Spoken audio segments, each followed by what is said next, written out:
This is the Alchemy Kitchen, and this is a really quick cast iron restoration video. Uh, I found this today at the junkyard. It was rusted. I should have started the video before I cleaned it, or started to clean it, but here's a picture of it, how I found it. Not super bad, but quite a bit of rust, and considering it's from a junkyard, it definitely want to strip it down and clean it well.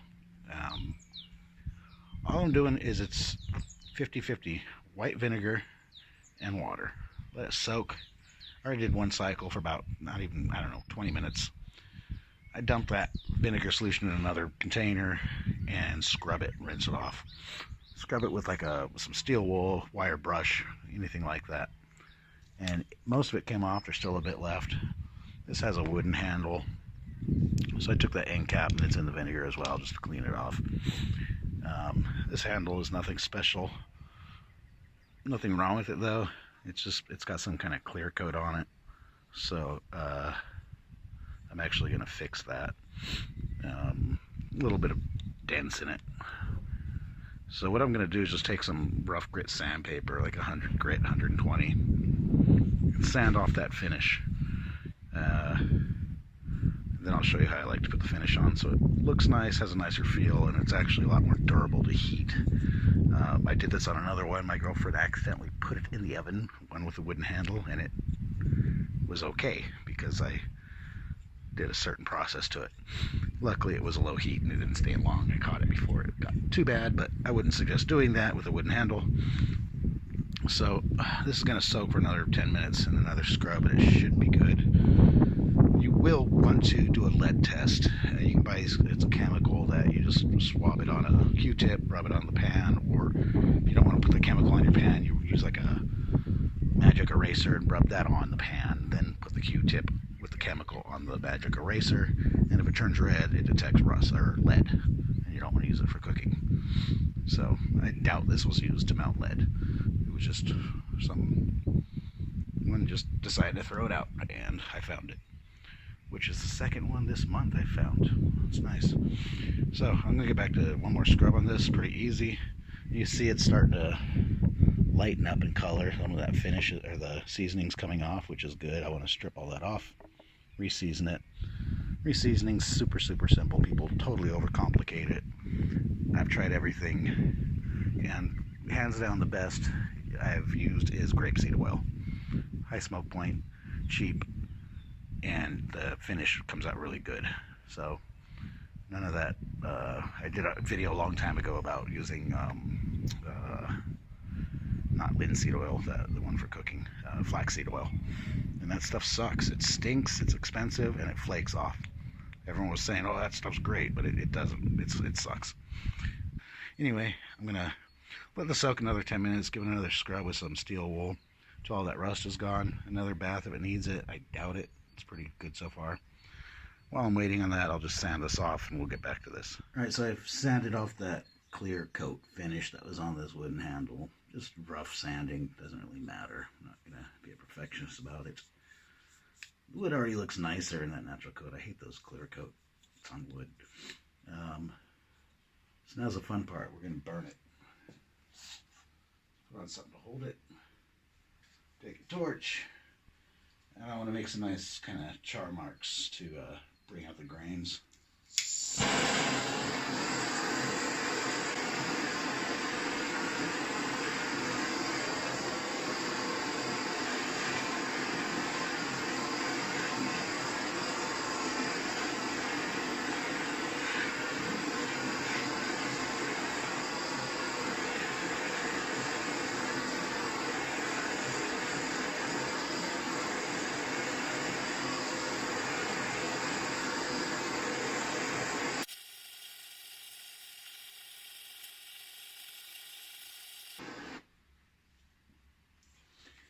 And you can do that to your liking, how dark you want it. What I'm going to do next is sand it.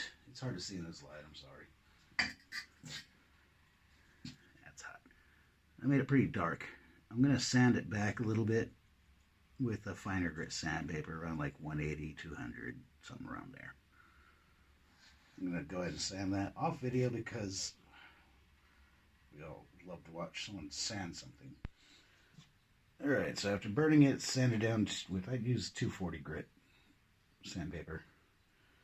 Just to knock back some of that black. You can, it's personal preference. You can even hit it again with a torch if you want it darker than that.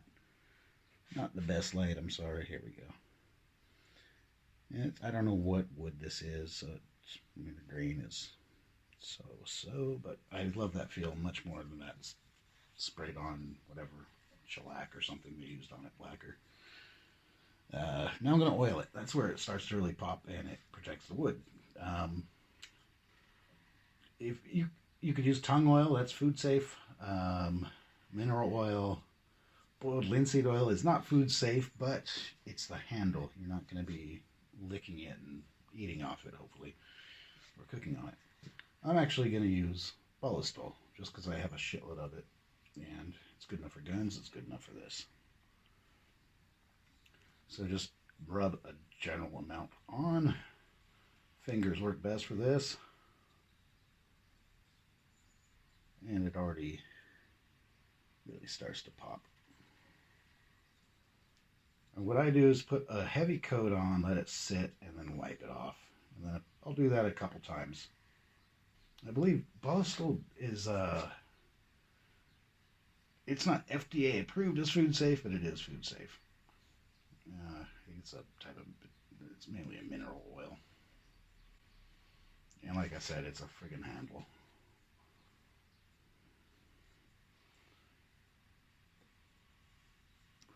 I have pure tung oil, but the problem with that is it takes forever to cure. So I really want to saturate the wood until it stops soaking it up and a layer of oil sits on top. Let it sit for 10 minutes. Wipe that off and repeat a couple times. It's up to you how fancy you want to make it. And this stuff's great for if you have any like high carbon knives to just protect the blades from rust. See, it's like pretty dry there. It's still soaking it up. And that part's going to be covered with an end cap, but I still want to protect the wood from water, from drying up, from shrinkage and cracking. So I'm really going to soak it all really well. Another trick I've learned this from knife making, putting handles on knives, is if you have any deep gouges or something, this is where wet sanding comes in really useful. Take some sandpaper and sand it over. That slurry from the wood dust and the oil will fill it in. The wood grain does have some big dips in it.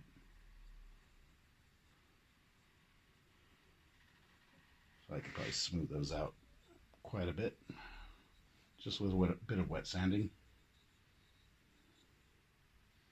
And that works really quick, is what's nice with it. So I don't have to really even let the oil soak in that much to begin on this. I can just go right ahead into it. Now that I've got it pretty well coated, I'm going to go ahead and use the same grit sandpaper. I think it's 240. Let's see. We'll see how it is right now. I'll focus on this area where we can really see it in the camera.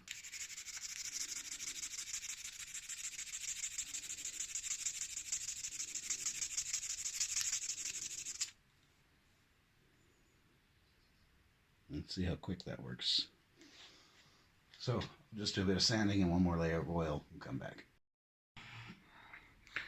Okay, so I did a couple coats of oil on this, let it sit and dry, and then I sanded it down again just for fun with a finer grit sandpaper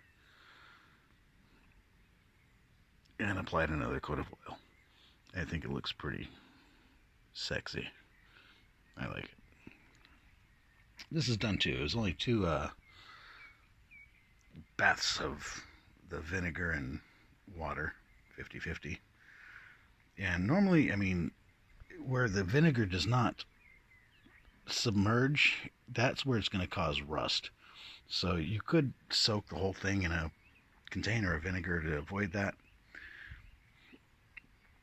but it's not really necessary. All I did is after I soaked it, I took some coarse steel wool, number 2, this stuff, or like one of those steel abrasive pads, and just scrub it. And anything left, you can, just a bit of elbow grease will get out of there. So that is pretty much bare cast iron. It's ready to be seasoned. We'll go into that next. While I was at the scrapyard, I also found this. It's a steel skillet. It's not, oh, it could be forged. I don't know, to be honest. I mean, this is welded, obviously, but I like it.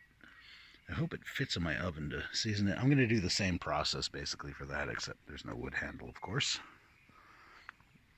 I noticed this also, this part here did not quite fit very good in the groove. There is a small split. I sanded it down a bit. Here it is. Focus. There's a small split, so it made it probably swell, but it wasn't fitting all the way in. So I might take that to a belt grinder and just make it fit nice and snug.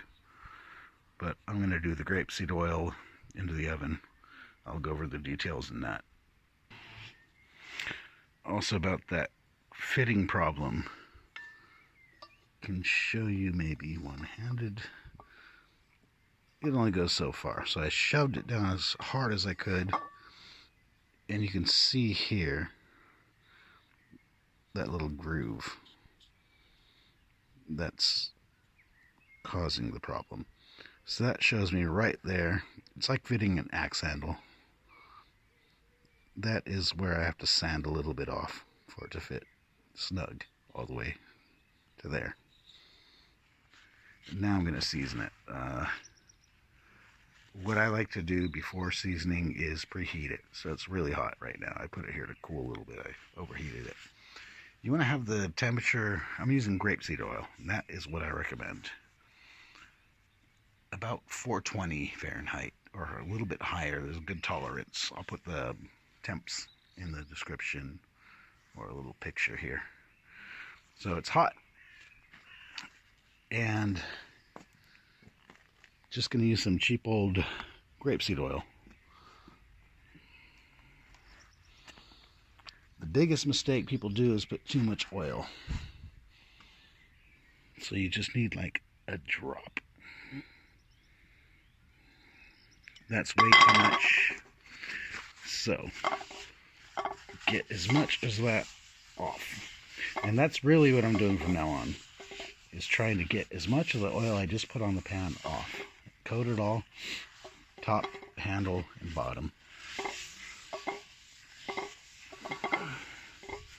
I'm going to use probably some more paper towel and wipe as much of the oil off as possible. I tried to do that left-handed while holding a camera, so of course it went wrong, but it's not a problem. I'm going to hold the camera left-handed.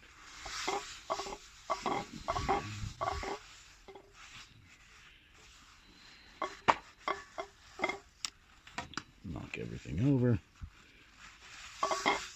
And what I want to do is just wipe and wipe and wipe. I'm using a paper towel. That'll leave lint if you wipe too hard. Lint-free cloth is optimal, but this will do. I'm going to flip it over and do the same thing on the back, all on all parts that are cast iron. But I want to really, what I'm trying to do at this point is remove as much oil as possible. If you leave too thick of a coat of oil on, it's going to beat up and make a really effed up finish on your seasoning. The reason I preheat it is it opens the pore in the metal. And it lets it really do its job. That's going to go in the oven for about an hour. Then I'll turn the oven off, let it cool in the oven, and just let it set. You could do about 2-3 cycles of that. You can do more if you really want to. It's not necessary if you're going to cook on it right away. 2 to 3 is more than enough. Don't get obsessed with making it shiny and perfectly black. You're going to cook on it. Don't be obsessed with like all this nonsense related to cast iron. Like, oh, it has a blemish. There's nothing wrong with it. You're just seasoning it. It's not going to rust. Take care of it. Keep it dry when you're done. You can wash it with soap. That does not matter unless you have old style soap you made by hand that has lye in it. Dish soap will not hurt cast iron. Anyone who thinks that or still believes that is wrong. That's a better way to do it. Just dab it on your paper towel and rub it in. Not the left-handed drop style I did. Put too much. You really want a light coat. That is the secret. It has to be a very thin layer to polymerize properly. So that's going to go in the oven for about an hour. Then I'll turn it off, let it cool. You can let it cool overnight and do it again the next day. It doesn't matter. It's super simple. People overcomplicate this over and over, and it's kind of annoying if you follow any cast iron pages. One thing I forgot to add is when you put the skillet in your oven, put it upside down so the oil does not bead up inside. That makes a big difference as well. So that is after one cycle of seasoning. See, it still has a little bit of a lighter color, which honestly you could start cooking on this as is. I'm going to go ahead and do the same cycle one more time and see how it looks. So same exact thing, coat it really light with oil, try to rub as much oil off as you can, and into the oven for about an hour. So here we have it finished. I only did 2 cycles of seasoning. Really, I got a picture after I did the second seasoning I'll put here. And you can do more, it won't hurt. It's really not necessary. You'll see, you know, if you're going for that super perfect black seasoning, that's all uniform, you can season it a few more times, but really just start cooking in it. That's what I did last night. We sauteed some mushrooms in this, and that's just going to develop a really nice, smooth, even seasoning. Got the handle fixed so it's fitting snug against there. And yeah, it's a nice little 8-inch skillet that I didn't have one this size. Some people will say, what should I cook for the first time in a newly seasoned cast iron skillet? A lot of people suggest bacon. I would not suggest that, as most of the store-bought bacon has a lot of sugar in it, and that kind of will stick to the skillet. I would recommend stuff that's not going to stick. So deep frying stuff, sauteing things in oil or butter, any kind of fat, you know, that's going to be good to cook with it for the first few uses, and then cook whatever you want in it. Very simple. People overcomplicate cast iron all the time, and it's not that complicated. Meanwhile, I finally, it was like kind of embarrassing to admit this, but I never learned how to weld. Being as I'm a blacksmith and I make knives and I can't weld. A friend of mine gave me a stick welder, an electrode welder, about a little over a year ago, and it's been kind of just sitting in my shop, and I finally got it out and gave it a try yesterday, and I was pretty much expecting everything to go wrong, but I actually had success with it. So when I got this out of the junkyard, I also picked up a bunch of horseshoes and made a couple things yesterday. We have a trivet, so you can put your hot skillet on a tabletop without burning the tabletop. All welded together, painted it black with a heat-resistant paint, and that will hold your skillet up to, this is a small 8-inch, and I got my large lodge here, so fits any size within reason. Then I made this campfire cooktop out of horseshoes and rebar, and that's designed to go over a fire. You can set a Dutch oven on it, or you can set a skillet on it.